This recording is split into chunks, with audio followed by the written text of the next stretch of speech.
बड़ी खबर आ रही है। अल-फलाह यूनिवर्सिटी अब ईडी के रडार पर भी आ चुकी है। वित्तीय लेन देन और ट्रांजैक्शन की जांच करेगी ईडी। दूसरी एजेंसियां भी टेरर फंडिंग की जांच करेगी। यूनिवर्सिटी की फंडिंग और मनी ट्रेल की जांच होगी। अल-फलाह यूनिवर्सिटी का फॉरेंसिक ऑडिट भी होगा। अल-फलाह यूनिवर्सिटी जहां के डॉक्टर्स के ऊपर आतंकी गतिविधियों में शामिल होने का मामला सामने आया है और अब इस यूनिवर्सिटी के वित्तीय लेन देन की जांच की जाएगी। पता यह लगाया जाएगा कि कहीं टेरर फंडिंग का पैसा तो यहां पर इस्तेमाल नहीं किया गया है और अल-फलाह यूनिवर्सिटी की मुश्किलें अब बढ़ती हुई। इस बड़ी खबर पर हमारे सहयोगी विशाल पांडे हमारे साथ जुड़ चुके हैं। विशाल, अल-फलाह यूनिवर्सिटी जिसको लेकर के पिछले कुछ दिनों से लगातार चर्चा है, अब टेरर फंडिंग को लेकर के इसकी जांच होगी।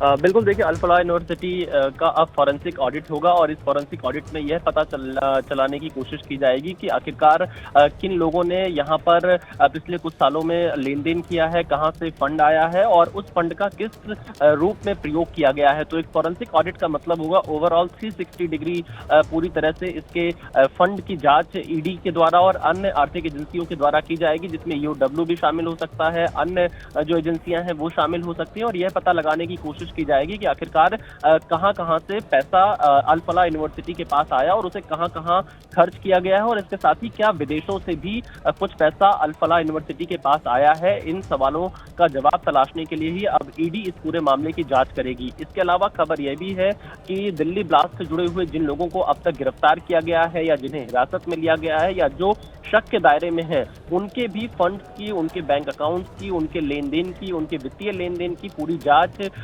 तमाम आर्थिक एजेंसियां ईडी के साथ साथ करेंगी ताकि यह पता चल सके कि इसका पूरा मॉड्यूल क्या है और फंड कहां से कैसे आया है। आज सुबह ही गृह मंत्री की ईडी डायरेक्टर के साथ मीटिंग हुई, जिसके बाद यह फैसला लिया गया है। सूत्रों के हवाले से जानकारी सामने आ रही है, लेकिन अल-फलाह यूनिवर्सिटी में 2-3 एंगल सबसे महत्वपूर्ण है। एक तो जितनी सीटें अल-फलाह यूनिवर्सिटी को अलॉट थी, क्या उससे ज्यादा का विज्ञापन दिया गया और ऐसा ये भी सुनने में आ रहा है कि एक खास राज्य से ही लोगों को यहाँ पर ज्यादातर एडमिशन दिया गया था और उसी के चलते ये एजेंसियां यहाँ पर चेक जरूर करेंगी कि आखिरकार जिस एक खास राज्य से लोगों को इस विश्वविद्यालय में एंट्री मिली थी, एडमिशन मिला था, उनके लिए फंड कहाँ से आया था, उन्होंने फंड कहाँ से इकट्ठा किया था। तो ऐसे तमाम सवाल हैं जो इस पूरे केस की तह तक जा सकते हैं और इसीलिए अब ईडी इस पूरे मामले की जांच करेगी। विशाल, इन सब को लेकर एक सवाल यह भी मन में उठता है कि यहाँ का जो मालिक है, जो प्रमोटर है, उसके बारे में बताया जाता है कि चिटफंड से उसका जुड़ाव पहले से सामने रहा है।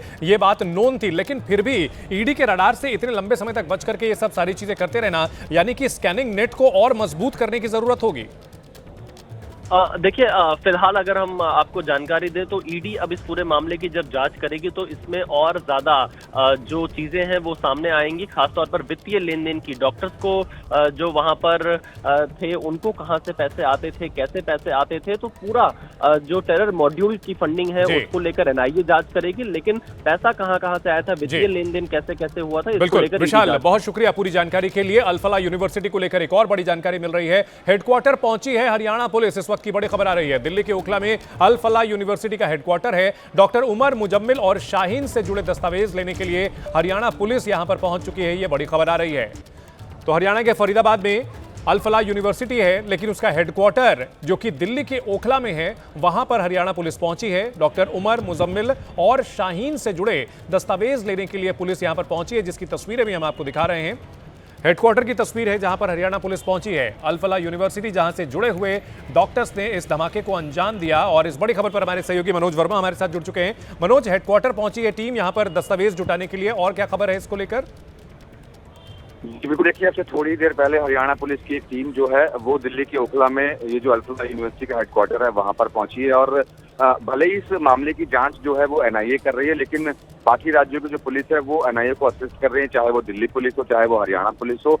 तो क्योंकि डॉक्टर मुजम्मिल, डॉक्टर शाहीन और जो डॉक्टर उमर हैं वो तीनों यही इस अल-फलाह यूनिवर्सिटी में काम करते थे, उनसे जुड़े डॉक्यूमेंट्स, उनसे जुड़ी और जो चीजें उनको मिल सकती है, इस वजह से जो पुलिस की टीम है वो यहाँ पर पहुंची और जो तमाम दस्तावेज यहाँ हेडक्वार्टर के अंदर मौजूद हैं उन्हें अभी खंगाला जा रहा है। इस टीम को आए हुए करीब 1 घंटे का वक्त हो चुका है और टीम अभी भी जो है वो यही अल-फलाह यूनिवर्सिटी के हेडक्वार्टर में मौजूद है। बिल्कुल, अल-फलाह यूनिवर्सिटी के हेडक्वार्टर में मौजूद है। लगभग कितना समय हो चुका है इस टीम को यहाँ पर पहुंचे हुए मनोज, और क्या सिर्फ इन 3 जो डॉक्टर्स हैं इनके दस्तावेज होंगे या कुछ और भी यहाँ पर पड़ताल कर सकती है पुलिस? जी बिल्कुल, देखिए अभी फिलहाल की अगर बात करें तो तीनों डॉक्टर जो मुजम्मिल हैं, शाहीन हैं और उमर है, इन तीनों का ही जो पूरा डेटा है वो खंगालने की कोशिश यहाँ पर हरियाणा पुलिस की तरफ से की जा रही है कि कब इन्होंने ज्वाइन किया था, क्या क्या डॉक्यूमेंट्स इन्होंने जमा करवाए थे, क्या वो डॉक्यूमेंट सही है कि नहीं है। और इसके अलावा भी अगर उन्हें कुछ संदिग्ध लगता है तो उसको भी हरियाणा पुलिस की टीम देखेगी। लेकिन करीब 1 घंटे से ज्यादा का वक्त जो है हरियाणा पुलिस को यहाँ पर पहुंचे हुए हो चुका है और तफ्तीश जो है हरियाणा पुलिस की यहाँ पर लगातार जारी है। बिल्कुल, हरियाणा पुलिस यहाँ पर तफ्तीश कर रही है, पड़ताल कर रही है। मनोज, अल फलाह यूनिवर्सिटी की तरफ से अब तक एक ही ऑफिशियल वर्जन आया था कि उनका इन डॉक्टरों से कोई संबंध नहीं था। इसके अलावा कोई और सफाई भी दी गई है? क्योंकि अब ईडी की रडार पर भी है, लगातार पड़ताल हो रही है, जांच के दायरे में है अल फलाह यूनिवर्सिटी, और कोई सफाई दी गई है क्या? जी देखिए, अभी तक अल फलाह यूनिवर्सिटी की तरफ से और कोई सफाई नहीं दी गई है। सुबह से हम लगातार कोशिश कर रहे हैं कि वहाँ की वाइस चांसलर या इसके अलावा और भी जो वहाँ के पीआरओ हैं वो बात करें, लेकिन अभी तक किसी की तरफ से कोई और सफाई या फिर बातचीत जो है वो नहीं की गई है। फिलहाल अभी जो पुलिस की टीम है वो यहाँ अल फलाह यूनिवर्सिटी के हेडक्वार्टर के अंदर मौजूद है, हरियाणा पुलिस की टीम मौजूद है और तमाम जो डॉक्यूमेंट्स हैं वो अभी यहाँ पर खंगाले जा रहे हैं। और ये डॉक्यूमेंट जो है वो मुजम्मिल, शाहीन और उमर से जुड़े डॉक्यूमेंट है, जिनको अभी देखने की कोशिश की जा रही है कि कब उन्होंने यूनिवर्सिटी ज्वाइन की थी, क्या क्या डॉक्यूमेंट जो थे वो उन्होंने यूनिवर्सिटी को प्रोवाइड करवाए थे। इसके अलावा बहुत शुक्रिया मनोज इस पूरी जानकारी के लिए। तो अल फलाह यूनिवर्सिटी के हेडक्वार्टर पहुंचे हरियाणा पुलिस, दिल्ली के ओखला में है हेडक्वार्टर, जहां पर तीनों डॉक्टरों के डॉक्यूमेंट्स लिए जा रहे हैं और जांच की जा रही है। दिल्ली में धमाके में अब शक की सुई 2 जगह पर अटकी हुई है। अल फलाह यूनिवर्सिटी, जिस पर अब शिकंजा कसा जा रहा है, और दूसरा है डॉक्टर उमर। ब्लास्ट से पहले उमर क्या कर रहा था, इस रूट मैप के जरिए आप समझिए। 9 नवंबर को फरीदाबाद में छापेमारी की घटना हुई। छापेमारी के दिन ही उमर फरार हो गया। फरीदाबाद से मेवात के रास्ते फिरोजपुर झिरका पहुंचा। देखिए, मेवात के रास्ते फिरोजपुर झिरका पहुंचा और फिरोजपुर झिरका से वापस दिल्ली लौटा। वहां पर उसने ढाबे पर रात गुजारी थी और उसके बाद दिल्ली मुंबई एक्सप्रेस वे के जरिए वो दिल्ली लौटा। ढाबे पर उमर पूरी रात कार में ही सोया था। 10 नवंबर की सुबह फरीदाबाद वापस लौटा उमर। बदरपुर बॉर्डर से वहां से वो दिल्ली में दाखिल हुआ। बदरपुर जो कि फरीदाबाद और दिल्ली का बॉर्डर एरिया है, वहां से वो दिल्ली में दाखिल हुआ। उसके बाद वहां से वो अलग अलग इलाकों में दिल्ली में घूमता रहा। सीपी के एरिया में गया था, मयूर विहार के एरिया में गया था। इसके अलावा अन्य जगहों से होता हुआ शाम को वो चांदनी चौक के इलाके में उसने धमाके को अंजाम दिया था।